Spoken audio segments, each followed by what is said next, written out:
What is good, YouTube fam? It is your boy, Reasonably British, back at it once again with yet another reasonably realistic but rehearsed and reenacted first-time reaction and/or totally not sponsored product review. Remember to like, comment, and subscribe and smash that bell icon to keep up with the latest moving pictures from your boy, the Insty Reezy. And if you really care about homeless kittens, think about going to our Patreon page and joining Reasonable Nation for the low monthly cost of $9.95 for exclusive content with uncensored nudity. So without further ado, a-doo-doo. Was that good? Am I doing the YouTube correctly? Oh yes, I totally forgot. Nope, that's still not right. Ah, yes, that's so much better. And how about Geordie, a little help? Ah, thank you, Commander. Don't look at me like that. I know. You're thinking he's going mad. He's finally becoming unreasonable. Well, don't you worry, dear viewer. I have merely become addicted. Addicted to the click.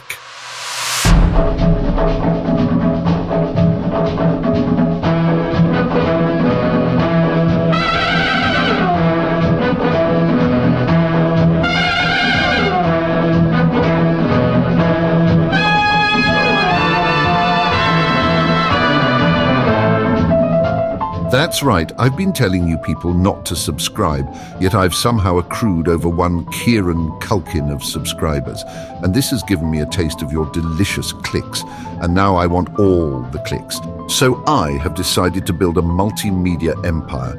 Say, what does that mean, multimedia? But first I need to figure out how to YouTube properly. Apparently it involves downloading some type of app. Let us see. Your audience and the algorithm. You want me to pander to these brainless gits? Jesus, collaborations? Nope. Pivot your content. Yes, that's good. Build an audience, then abandon them. It's brilliant. Okay, ready? I want to talk about Star Trek. But for you, my delicious click fingers, only the best Star Trek. Nemesis. Genesis? No. Nemesis. No, not that Nemesis. This Nemesis. Motherless beast! I want to talk about Voyager. You see, when I was but a young reasonable growing up in Wiltshire upon Topsham-Ford-shire, just outside the LDN, I was quite a fan of The Next Generation. But as a wee lad, I never really got into DS9 or Voyager. I watched maybe the first 2 seasons of each, but became distracted by greener pastures. Recently-ish, I have rewatched Deep Space Nine, and it is fantastic. It really is excellent, but that's not for this video. With Voyager, I always hesitated. I just remembered Kess and Neelix and the Caretaker and, well, I am currently at season 6 and oh boy, this show is bloody brilliant. I mean, I haven't seen the ending yet, but it's been 5.5 seasons of ecstasy so far. And I was mildly shocked to discover that one of my favorite episodes was apparently underappreciated by the internet. And I almost can't believe it myself, but in this case, the internet might just be mistaken. So it's time for a brand new segment entitled No! Yeah, come on. No! Deep breath. And by the way, if you haven't seen the episode Nemesis, watch it before watching this. Nemesis was written by this man, Kenneth Biller, who started on season 1 of Voyager as the executive story editor, which I believe is fancy talk for writer. He directed 2 episodes of season 4, one where the crew spend most of the episode sleeping off a dreadful hangover, while 7 proceeds to trip.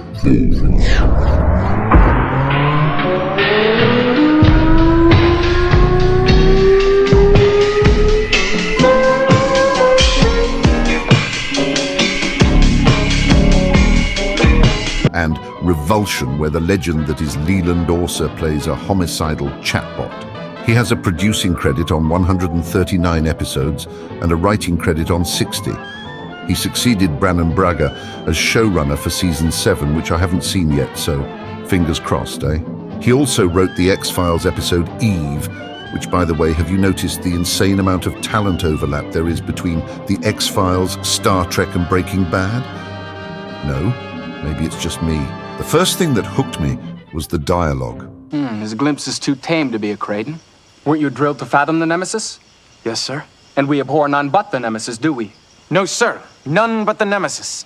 Now, one might argue that the universal translator blah blah blah, but really, would you sacrifice dialogue like this? When you do, you'll fathom there's no heart thumping beneath their flesh. How many beasts will you send the way after, Rathan? I couldn't say. Me, I'll nullify one for each brother and cousin that I've lost. For a little continuity. This dialogue is so damn entertaining, and it only gets better. True or not, my allies? True! True! Damn it, Mark, you're always late. True! How many will you nullify? As many as I'm able. You've got the trembles. Oh my God, this is, okay, you could call the dialogue absurd. You could call the acting preposterous. I call this poetry. Not only is it supremely entertaining from start to finish, it is also pure Star Trek. Have you been watching Star Trek for the past 15 years? Have you? Are you sure? Do you want to think about that? Because this is not Star Trek. This is not Star Trek. This is just sun-dried member berries in the shape of a British man. My name is Khan. You didn't earn that moment. You can't just nullify his backstory and, I mean, you just don't understand Star Trek. But do you know who does understand Star Trek? Ah, boom, bitch! That's what I'm talking about right there on that boom! Lieutenant! That's right, this guy. This guy was smart enough to hire this guy, who's one of the guys responsible for making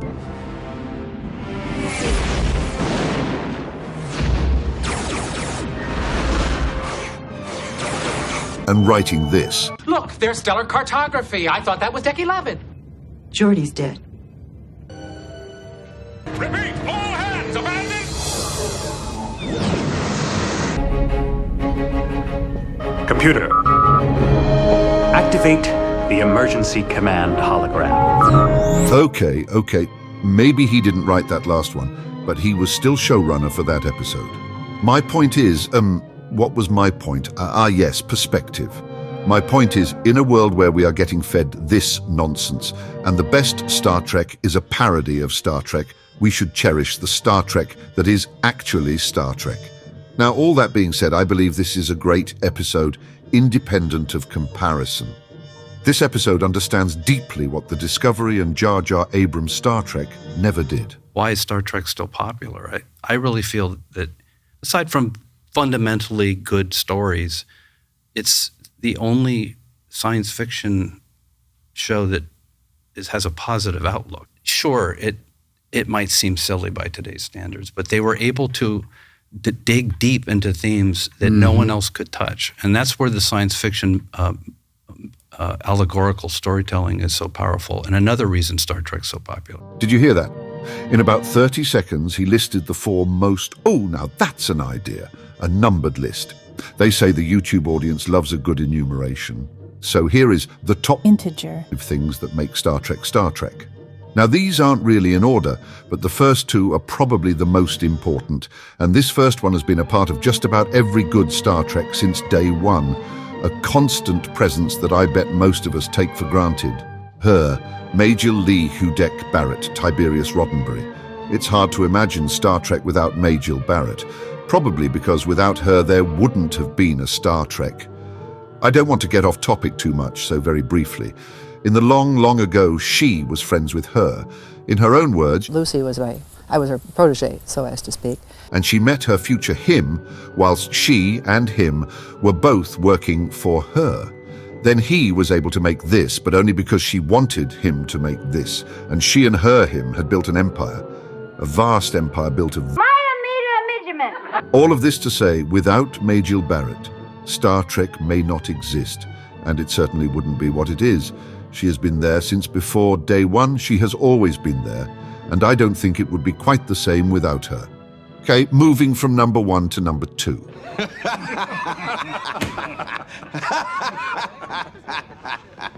And that is a good story. Do you know why this worked whilst this didn't? This worked because the Enterprise picked up the Botany Bay Lost in Space from the year 1996. Myself and the ship's company in cryogenic freeze. But this happens. I intend to take this ship and therefore... Admiral Kirk sent 70 of us into exile. But... This is SETI Alpha 5! And therefore... What should happen between every beat that you've written down is either the word therefore or but. If the words and then belong between those beats, you're f***ed. Trey's therefore but method of scriptwriting allows you to follow and therefore understand a character's motivations throughout the story arc. Khan is a good character, not because he's evil incarnate, but because in his position, you might do the same thing. Khan is genetically engineered with superior abilities, and superior ability breeds superior ambition. He's ambitious and arrogant, but not evil. Therefore, he and a group of these young supermen did seize power simultaneously in over 40 nations. An attempt to unify humanity. We offered the world order. Kirk even says later, he was the best of the tyrants, and the most dangerous. Stronger, braver, certainly more ambitious, more daring. There were no massacres under his rule. From his point of view, he was trying to do good. He fled the Earth out of self-preservation. He tried to seize the Enterprise out of self-preservation, and Star Trek II was about vengeance, the wrath of Khan. He blamed Kirk for being marooned and for the death of his beloved wife. This chain of motivation justifies his actions, as opposed to... Why would a Starfleet admiral ask a 300-year-old frozen man for help? Because I am better. You see movies that you're just watching, it's like, this happened, and then this happens, and then this happens. That's when you're in a movie just going, what the f am I watching this movie for? Some of the writers love Star Trek. I was not really a fan. My producing partner never saw it. Right. So when we were all happy, it felt like that was the way to go. And this movie that we did, the goal was to make a movie for moviegoers, not just for Star Trek fans. Right. So if you've never seen Star Trek before, you can see this movie. If you have seen it, I mean, the interesting thing to me was I stopped listening to you when you said you didn't like Star Trek. Irony is often a source of humor. Look, I know other people have said the same exact thing, played the same clips, and made the same comparisons. I don't want to just echo the internet, but I need to emphasize how off the mark this is in order to point out how on the mark this is. I'm not saying Nemesis has a great story or even an original story, but it's not a bad story. And Chakotay's motivations are nicely marked by a trail of therefores and buts. And maybe it's because I was distracted by the magnificent dialogue, or maybe I'm not a smart man. But I didn't see the twist coming, either of them. And the first twist was great. That's if you're not expecting it. I should explain the twist. Actually, let me give a quick summary of the whole episode so you'll know what I'm talking about. So, Chakotay is stranded in this place where everybody talks funny and carries machine guns. So I'm assuming these are Americans. The Americans are currently waging a war against Canada. The Canadians are, of course, Canadian, so Chakotay naturally begins to grow a justifiable hatred for them. Chakotay starts to empathize with the Americans, he starts to talk funny himself, and he becomes interested in firearms. He starts to resent the Canadians for being relentlessly polite and not paying for healthcare. Meanwhile, back on Voyager, Captain Janeway is trying to locate Chakotay on the planet below, and she has been getting help from the local government. And that's when we get the first twist. The people who have been helping her are Canadian. Back on the surface, Chakotay is appalled to see a group of Canadians trying to push socialized healthcare onto a small American village in Delaware. Enraged by their polite condescension, he decides it is more important to stay on the surface and make them understand the importance of healthcare cost-sharing in a capitalist economy. Now Chakotay is almost completely American. Like all Americans, he thinks Canadians are all just motherless beasts. Motherless beast! In the heat of battle, one of the Canadians stops being polite and claims that he is Tuvok.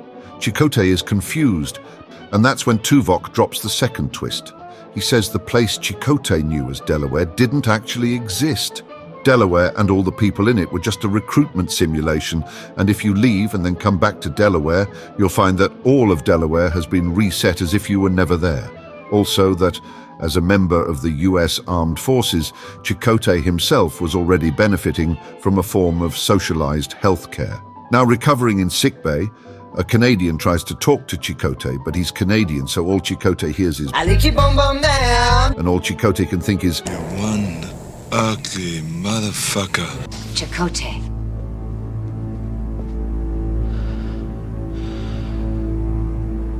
wish it were as easy to stop hating as it was to start.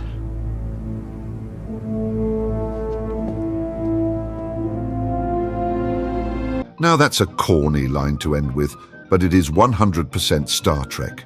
This episode has so much Star Trek in it, I just have to love it.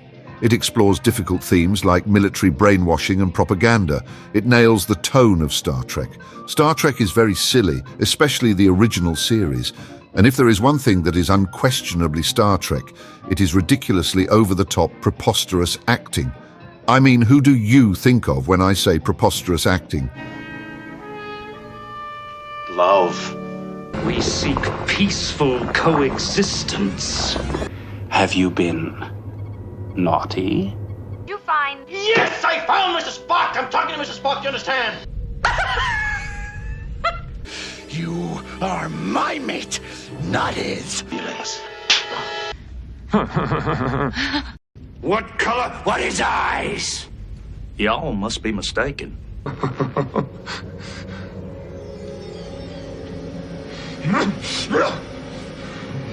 I give.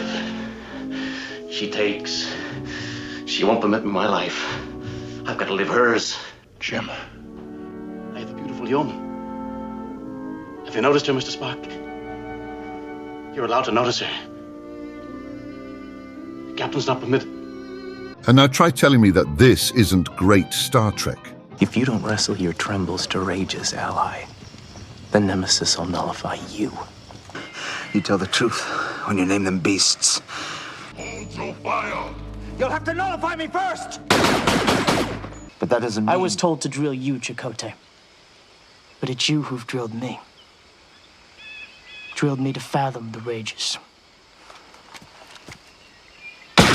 I love this episode, and I have since completed watching Voyager, and I thought the whole series was excellent. The Doctor is a legend. I thoroughly enjoyed this guy. Janeway's sarcasm is on point. That is the theme for this evening, isn't it? And the finale was solid. I think the worst episode of Voyager is far better than the worst episode of TNG. Yes, ma'am. His army of evil. But Nemesis is a great episode. Well, that's it. Tune in next week when Actually, I won't be here, so you might as well unsubscribe. Let's get that number back down to 500, eh? Even 250 would be nice. But I want to know what you think, dear audience. If you have any thoughts on YouTubers feigning interest in their viewers' opinion in order to game the algorithm, tell me in the comments section below. I'll totally read your comment. Okay, I bid you adieu. The senoritas, they sing and how they swing with this rumbero. It's very nice, so full of spice. And when they're dancing, they bring a happy ring, a very carol. Sing